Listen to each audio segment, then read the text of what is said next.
Que a graça e a paz de Cristo sejam conosco nesse Conectados com a Palavra, o seu devocional desse dia. Evitar o engano. Será possível? O apóstolo Paulo, escrevendo sua carta aos Romanos, no capítulo 6, versículos 12 e 13, diz: portanto, não permitam que o pecado continue dominando os seus corpos mortais, fazendo que vocês obedeçam aos seus desejos. Não ofereçam os membros do nosso corpo ao pecado como instrumentos de justiça. Antes ofereçam a Deus como quem voltou da morte para a vida. Ofereçam os membros do corpo de vocês a Ele como instrumentos de justiça. Então Paulo toma seu argumento mais prático e objetivo, o que significa no conceito bíblico ser justificado. Uma pergunta que tenho que deixar aqui. O que a Bíblia entende por ser justificado ou justificação? Significa a desobediência ao pecado, pois a realidade da morte para o pecado ainda não é plena e completa. Quando nos recusamos a viver segundo os ditames do velho homem, deixamos de ser instrumentos do mal. Nós ainda estamos propensos ao erro. Por isso, se nós estamos desobedecendo essa inclinação, nós estamos, então, no caminho certo.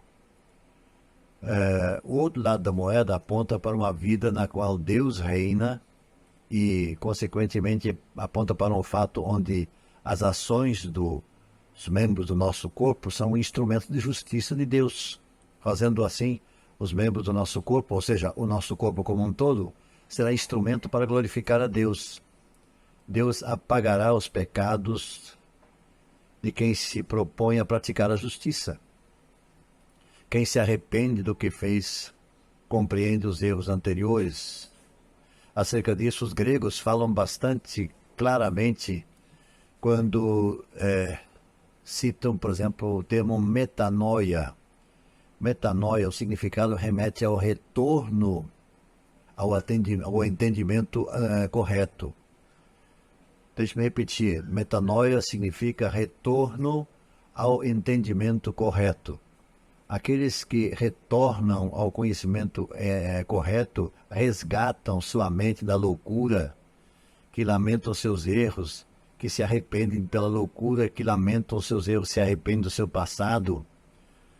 Ou, resumindo, poderia dizer: aqueles que retornam ao entendimento correto e resgatam sua mente da loucura são protegidos contra quem novamente seriam levados para a armadilha. Evita-se esse caminho. E dessa forma é possível evitar o engano.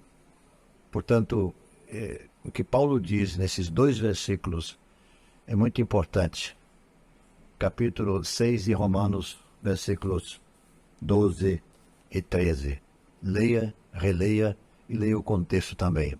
Que Deus abençoe e nos ajude a evitarmos o mal, a sermos prudentes e a caminharmos segundo a orientação do Senhor. Amém e amém. Vamos orar. Senhor nosso Deus, obrigado por esse momento. Obrigado porque a Tua palavra nos orienta e nos diz com firmeza que é possível dizermos não às influências do mal, para praticarmos o bem e oferecermos o nosso corpo para a glorificação do Teu nome, em nome de Jesus. Amém.